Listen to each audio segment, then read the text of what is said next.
Take two.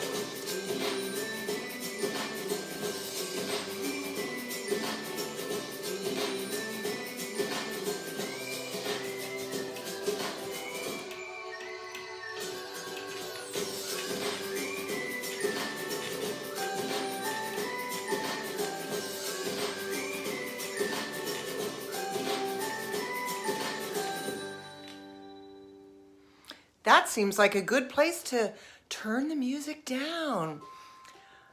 I need to give you all a big hug. And if there's anybody out there watching right now, how do I do that? You're gonna hug yourself for me. Yes, you are. Let's do it now. You know how to hug yourself. I want you to close your eyes and hug yourself.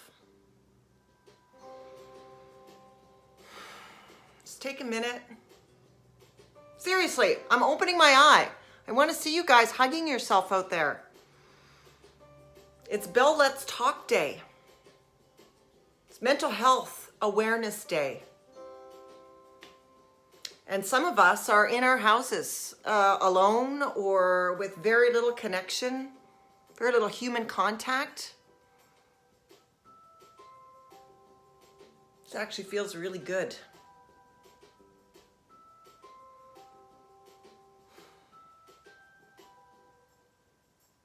I'm with you today.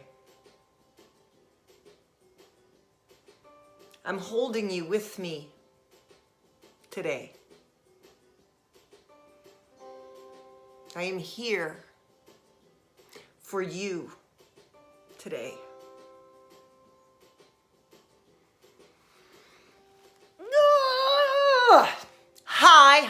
Hi. All right, now that we have that out of the way, let's really dig into mental health issues. Well, my topic today is, hi Elizabeth, how are you today? I hope you managed to give yourself a little bit of a hug, because we all need hugs, and it's so hard now, depending on where you live, to get them.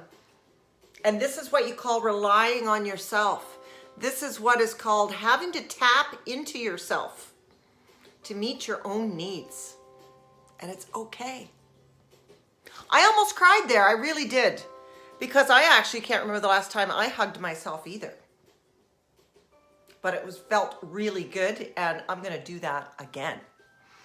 So if you don't know me, or if you're just joining me for the first time, or you're watching me on replay, hello. My name is Siobhan, and welcome to Siobhan's Spark Up Community, the place where comedy, cooking, and coaching comes together under one roof to provide joy, laughter, community, and camaraderie to the world, because in this time, it is needed more than ever. And during this pandemic, mental health has taken a nosedive. And I can be one of the most positive people you meet, but facts are facts. Jesus. Facts are facts. And today I'm going to share with you my journey. Yes, and I'm going to share from my book, of course, Courage to Change, my book from 1995 that I love and that I've learned many life lessons from. And coincidentally enough, I picked a topic under help today, because who has trouble asking for help? Who has trouble thinking that they don't deserve help? Used to be me. Who has trouble thinking that if they ask for help, nobody cares and nobody will help? There are so many reasons why we don't ask for help. And who just doesn't love themselves enough to ask for help? That was me. That was me. And before I actually opened Facebook this morning, when I was thinking about what I was going to talk about today, and I knew it was going to be probably about asking for help because I had kind of picked out my topic. And I was going to share with my mental health journey that started for me in 2016. But then my Facebook memories came up and said, from 2013, my post was, what do people do for anxiety? And then I had to redo my story that I was going to tell and not say from 2013, from 2016 was when my mental health issues really started. But obviously, even back in 2013, I had anxiety issues. And really, if I am honest with myself, long before that. But let's just say from 2013 until 2019, I did not ask for help. I did not go to my doctor. I didn't share with anybody the extent of my anxiety. And I thought I was really managing it quite well.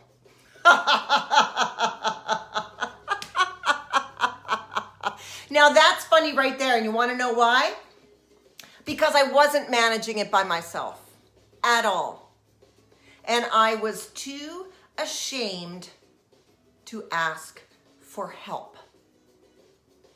So in 2016, I was working a job that did not suit my talents or my passions. This was a recurring story in my life. And I didn't ask for help. I was spiraling out of control, and I was almost willing for something to take me down. This is how bottom. Hi, Tina. This is how much of a bottom that I was in. I'm actually talking about when I was a seafood manager. This is how much of a bottom I was in my anxiety, working 12, 13, 14-hour days, in over my head, not knowing what I was doing, that I was willing something to happen to me. It was like, come on, something's going to take me down. And I knew it. I was on the brink, and I knew something was going to take me down. And in 2016, I physically went down, and I got shingles. I was shocked. I shouldn't have been shocked, but I was shocked because I thought shingles was an old person affliction. And didn't shingles happen to people who had a low immune system and who were stressed and who were this and who were that? Like all these stigmas around shingles. And then I had to admit to myself that I was one of those people. But I didn't want to tell anybody, you see, because I was a spin instructor, I was healthy, I was eating right, I was exercising like 6 days a week, too much. And I fell into a deep hole of shame around my shingles because isn't that the number one thing to do to manage stress is exercise and eat healthy? And I was doing that.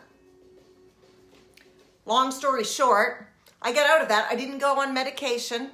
I changed jobs, right? So let's not deal with what's going on here.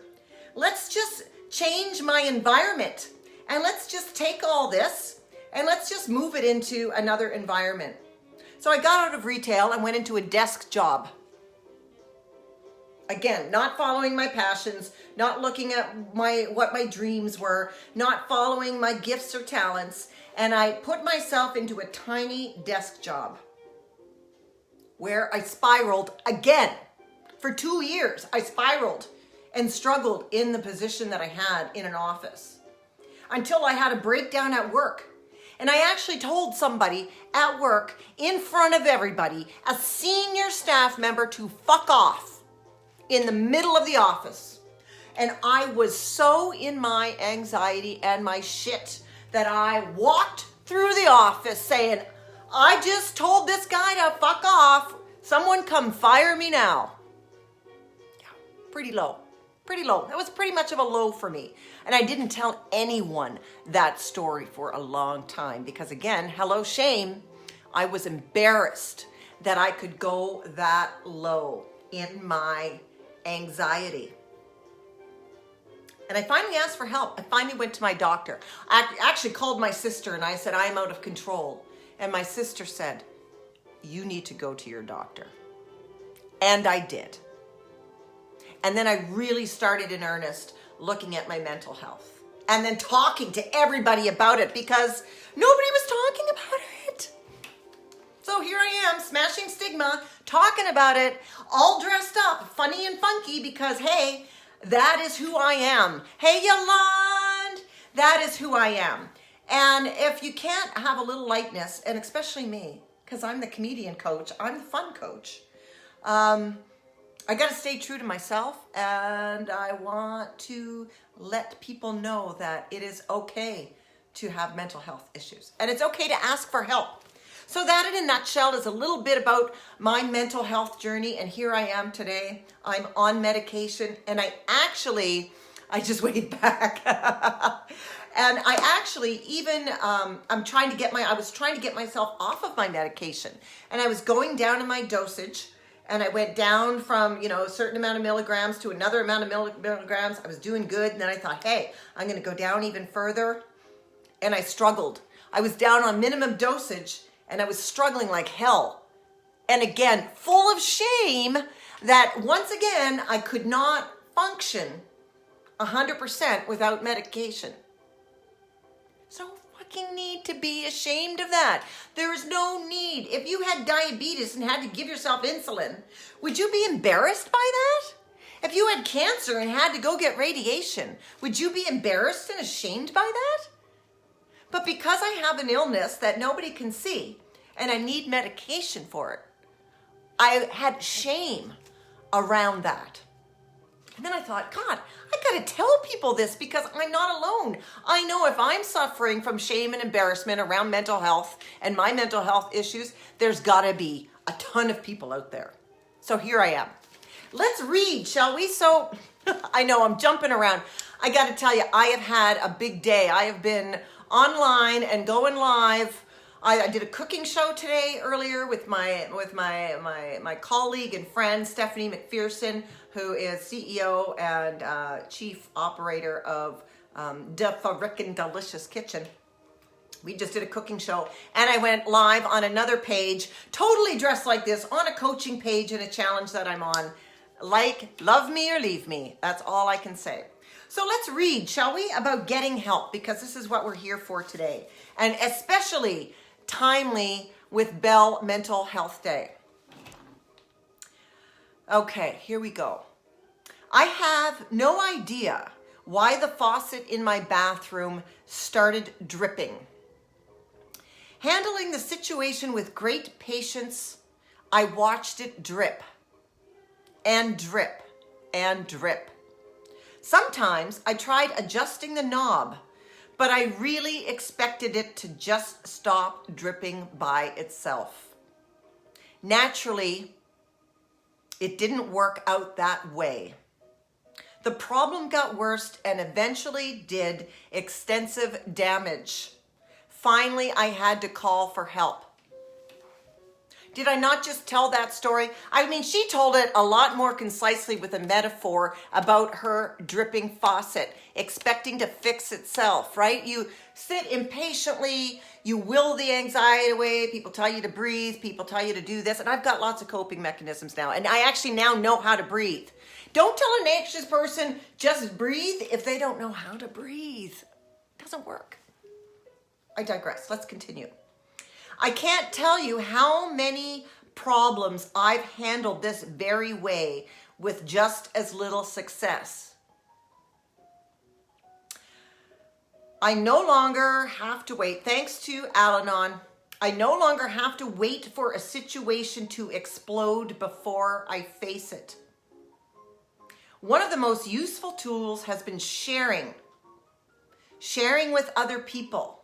Sharing with like-minded people. When I put my experiences into words, they seem more real, and I am less likely to push them aside. As a result, I can often face problems. Hi, Kim. I can often face problems when they are still only slight irritations and deal with them before they grow and take over. Today, I am not so interested in high drama. I'd rather have a real life. Today, I will share honestly about something that has been nagging me. My life deserves my attention. I'm going to say that again. My life deserves my attention. The only way I got help is when I paid attention. And in 2016, my body screamed for help by getting shingles. That's how my body screamed for help. In 2019, my mind screamed for help by the breakdown that I had at work when I told that coworker, the senior person, to fuck off. My life deserved my attention, and I was so wanting to just sweep it under the rug because I didn't want to be that person. I didn't want to be that person who had anxiety. And what the fuck is generalized anxiety anyway?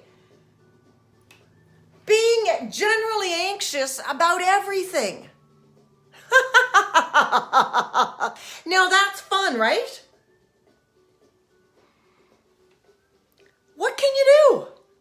I chose to do it my way, which is finally asking for help, but then sharing it. I'm not going to keep this shit inside of me. I'm not going to keep my anxiety to myself because I can fucking help people. I have helped people. And that is my mission.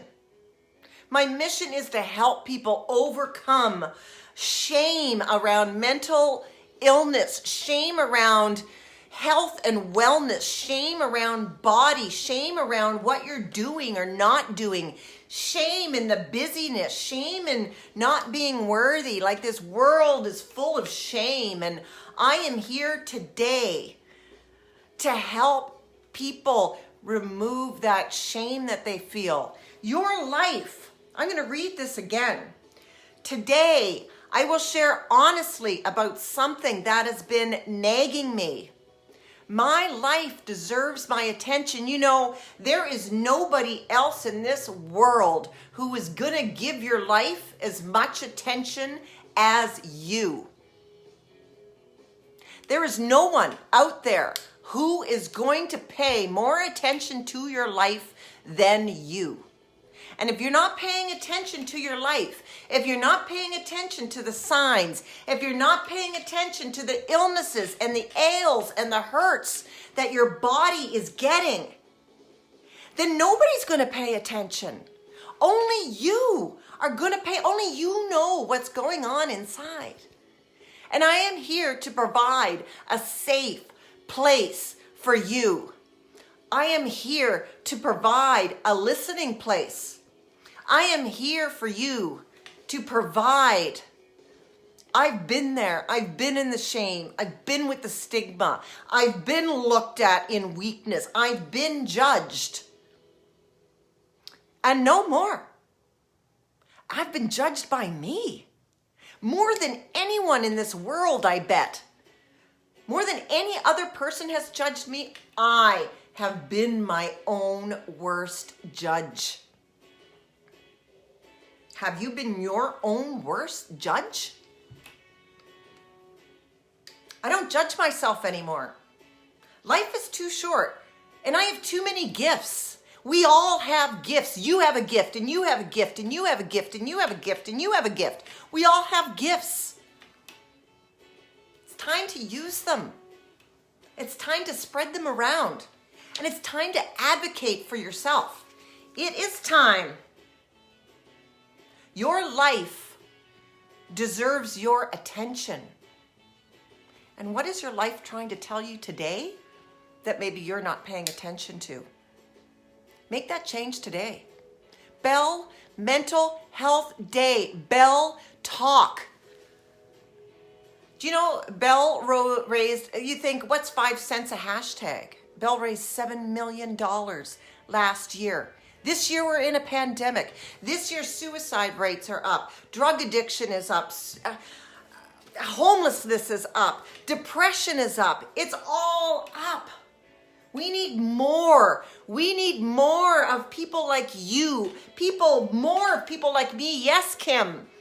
We need more healers in the world. You are a healer. You are a healer. And maybe you're not a healer to everyone out there, but you know who you can heal? you can heal yourself. Now, I'm going to end my show the way we started. I have more viewers now. If you watched on the replay, we're going to end with a hug. We started with a hug and we're going to end with a hug, because when I turned this thing on, all I wanted to do was hug somebody. So we're going to hug each other and ourselves. I want you to do it with me now. I want you to just grab your shoulder blades right now, whatever feels good. Grab onto your shoulders. If you can't reach your shoulders, grab onto your arms and physically, like you know what it's like to get a tight hug from somebody. Do it now. Because I'm hugging you. And I love you. And only you right now can do this for yourself. Only you can advocate for you.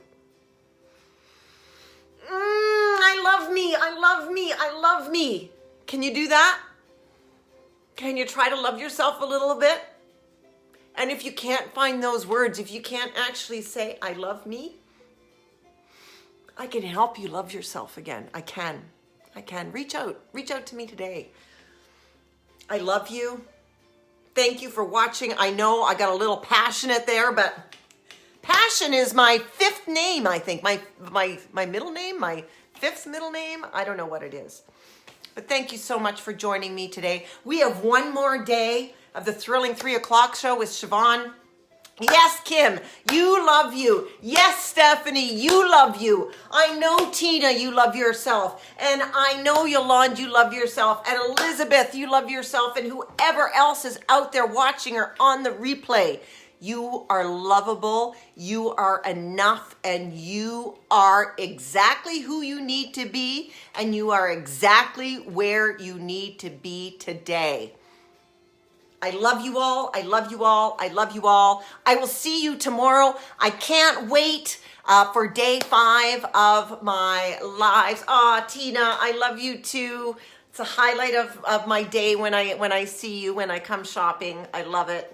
And to all of you, I just love you. And I hope you loved yourself too. This is me. We'll see you tomorrow.